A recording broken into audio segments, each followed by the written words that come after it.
नमस्कार। इस चैनल में आपका स्वागत है। 1 अक्टूबर से निष्ठा 3 FLN कोर्स शुरू हुआ है।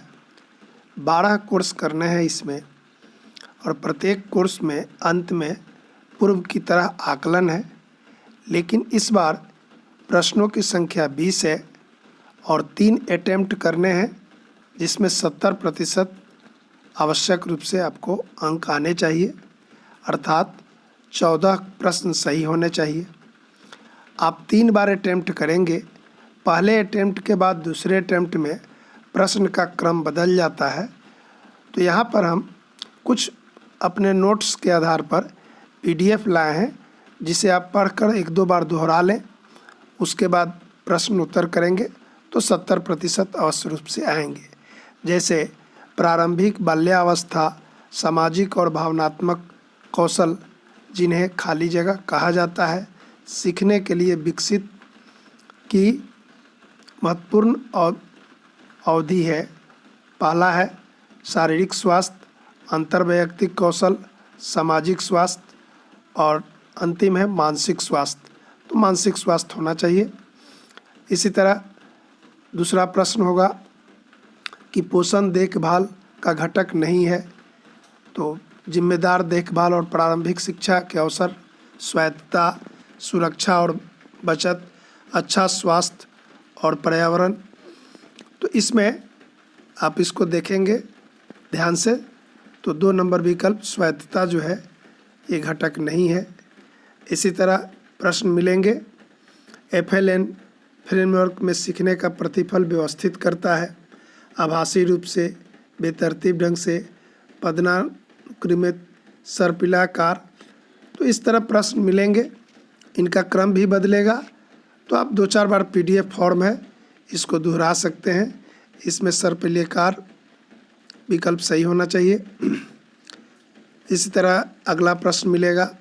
चूँकि इसमें नंबरिंग नहीं है कि कौन सा नंबर आएगा, प्रत्येक दक्षता को एक नंबर और कोड के लिए दिया गया है। तो इसका सरल पहचान करना, संदर्भ। दूसरा है सीखने के प्रतिफलों का पदानुक्रम करने, सीखने के प्रतिफल को व्यवस्थित ढंग से क्रम में लगाने और सीखने के प्रतिफल को क्षैतिज ढंग से व्यवस्थित करने। तो सरल पहचान करना और संदर्भ जो है इसका सही उत्तर होना चाहिए।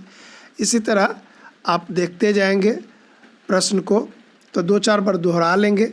जल्दबाजी में दूसरा अटेम्प्ट नहीं करेंगे। दक्षता आधारित शिक्षा प्रणाली में प्रत्येक कक्षा के लिए सीखने का प्रतिफल होते हैं। पहला है भली भांति निर्धारित और निश्चित, विद्यार्थियों द्वारा विकसित, कक्षा अध्यापक द्वारा विकसित और परिवर्तनीय। तो यह विकल्प जो है आपका 20 प्रश्न नहीं रहते हैं, बल्कि 20 से ज़्यादा प्रश्न रहते हैं। हर बार 20 ही प्रश्न आपको मिलेंगे।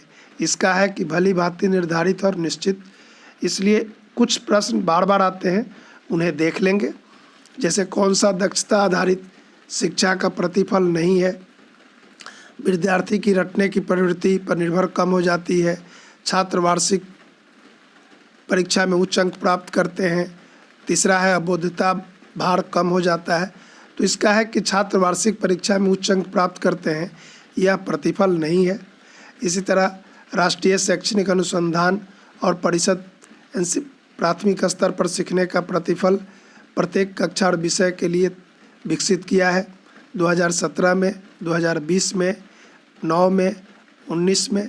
तो इसका सही है कि 17 में NCERT द्वारा विकसित किया गया था।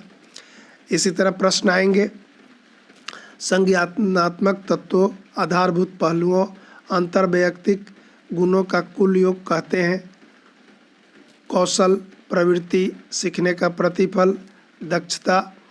तो इस तरह के प्रश्न मिलेंगे। वो क्रम बदलते रहते हैं। तो 2-4 बार देखने के बाद, इसको देखने लेने के बाद आपका जैसे है सीखने का प्रतिफल एक विशेष कक्षा के लिए, तो पाठचर्या को फिर है प्रतिफल आधारित प्रदान नहीं करती है। तो इस तरह प्रश्न को आप देखेंगे 1-2 बार, तो उम्मीद है कि जैसे बच्चे बिना समझे सामान्य डिकोडिंग द्वारा यांत्रिक ढंग से पढ़ने सीखते हैं, यदि उनका सुनिश्चित न हो।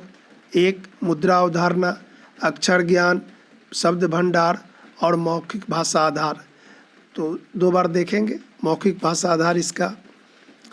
इसी तरह प्रश्न को आप देखें, 1-2 बार जरूर रूप से देखें। जैसे FLN जो है 3 विकासात्मक लक्ष्यों पर आधारित है। निःशुल्क शिक्षा अधिनियम 2009 में पास किया गया था, तो यहाँ दिया गया है 2010, 1986, 1992, 2009। तो इन तरह का प्रश्न बार बार आएंगे, कुछ प्रश्न बदल जाते हैं, तो इसलिए 20 प्रश्न जो आप दूसरा अटेम्प्ट करेंगे ज़रूरी नहीं है कि वही प्रश्न होंगे, कुछ प्रश्न वही रहेंगे और कुछ बदल जाएंगे।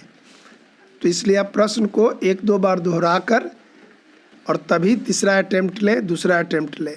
सीखने का प्रतिफल होना चाहिए कैसा? पाठ्य पुस्तक पर आधारित, जातिगत, अवलोकन करने योग्य और मापने योग्य और वैज्ञानिक। तो प्रतिफल ऐसा हो जिसमें अवलोकन भी कर सकें और उसका मापन भी कर सकें, तो तीसरा विकल्प सही होगा। इसी तरह अन्य प्रश्न मिलेंगे फिर कि 2009 में जो संशोधन और किया किस वर्ग के लिए नो डिटेंशन, तो इसमें है कि राज्यवार हो, अपनी सूची बनाएंगे क्या स्थिति है। फिर देखिए प्रत्येक दक्षता, फिर प्रश्न आया कि दक्षता कोड दिए गए हैं किसके लिए, तो सीखने के प्रतिफल को 36 ढंग से करने के लिए, सरल पहचान और संदर्भ सीखने के प्रतिफल को, तो इसका जो है सरल पहचान करना और संदर्भ के लिए नंबर या कोड इसीलिए के लिए दिए जाते हैं, तो इसलिए इसका दूसरा विकल्प सही होना चाहिए। तो इस तरह हम प्रश्न को 1-2 बार जरूर दोहरा लें, उसके बाद ही दूसरा अटेम्प्ट और तीसरा अटेम्प्ट लें, तो निश्चित रूप से 70% से ज़्यादा, अर्थात हमको 14 प्रश्न से ज़्यादा सही होना चाहिए। 15 सही हो, 16 सही हो, 17 सही हो, ठीक है। 20 में 20 कोई ज़रूरी नहीं है कि आपको अटेम्प्ट में सही ही हो जाए। तो इन प्रश्नों को आप अपने से ज़रूर देखें और 1-2 बार पढ़ लें, बल्कि कोर्स करते समय नोट्स बना लें और नोट्स के आधार पर अगर करेंगे तो निश्चित रूप से 14 प्रश्न से ज़्यादा सही होंगे। कुछ जैसे देखिए गतिविधियाँ दी गई है, तो सूक्ष्म कौन गतिविधि कौन है?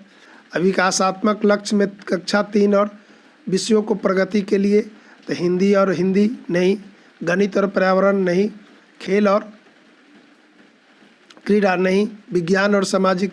तो आपको लगे कि कौन सा है, तो इसका सही में है कि गणित और पर्यावरण अध्ययन जो है 2 नंबर विकल्प ज़्यादा सही है। तो इस तरह प्रश्न आप दोहराएंगे, मन में होगा कौन सही होगा कौन नहीं होगा।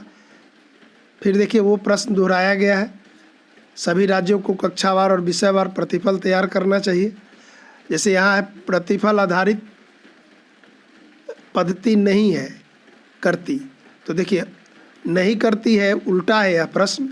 तो उत्तीर्ण या अनुत्तीर्ण के रूप में आकलन, एक सामान्य संदर्भ, बेहतर गुणवत्तापूर्ण शिक्षण, उन्नत संख्या, तो इसका ये जो है पहला वाला सही है कि उत्तीर्ण या अनुत्तीर्ण के रूप में आकलन नहीं होना चाहिए।